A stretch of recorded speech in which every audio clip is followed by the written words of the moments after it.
It's alright, I'll be on YouTube this afternoon. So, ta-da!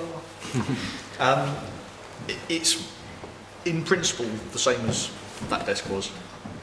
It's a little bit more, there's more in it because you've got effects and you've got compression and stuff, which is all more detailed than we're going to straight away. And also the benefit of being able to save settings, so rather than someone walking in and being able to just twiddle anything even when it's switched off and it'd be all wrong the next time, you can always recall a setting and know roughly where you're starting from.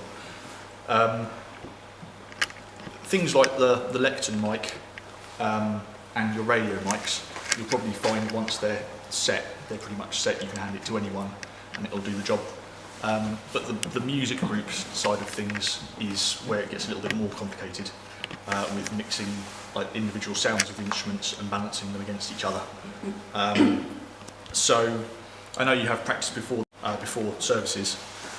You might find a few more of those at the moment. Might be a good idea just to sort of familiarise yourselves and get a sound that you're happy with, like outside of a service, rather than having someone desperately trying to work it out during a service.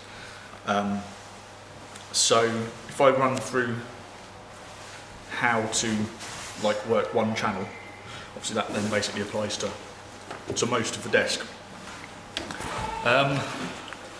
You have 16 mono inputs, which are obviously microphones or instruments through your DI box, which are controlled by these faders here, these buttons, and then this section applies to whichever channel you select to be working. Okay, so you would select the channel by pressing the select button, the green button here for that channel. So at the moment we've got channel 1 selected, and then this screen tells us what's going on with that channel.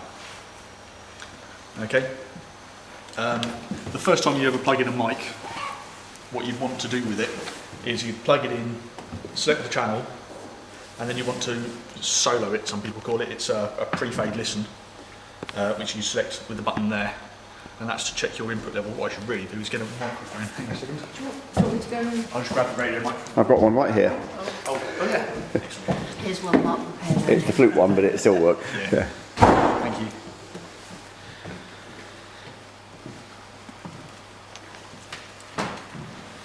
So, put that on there. So this is channel 11, so I'll select 11. And I'll set the pre-fade listen on that, take it off mute. With the pre-fade listen set, you can see that we've got the level there that's coming in on that microphone. Okay, you're actually also seeing that you've got signal here. You've got signal 0 and peak. So normally you just set the level so you're around about 0.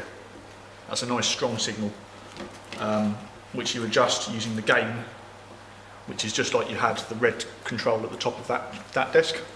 So your gain in the top left corner here, as I increase that, you'll see that's going up. You don't want to be up here, that's going to sound horrible. You want to be round about the 0, a little lower. If it's occasionally hitting the yellow, you're not going to notice that, but sort of hovering around about 0 is a good operating level. And then you can deselect that.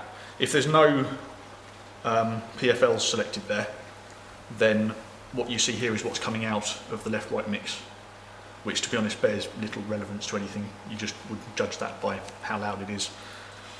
So as I turn up number 11 now, we should hopefully start to get a signal.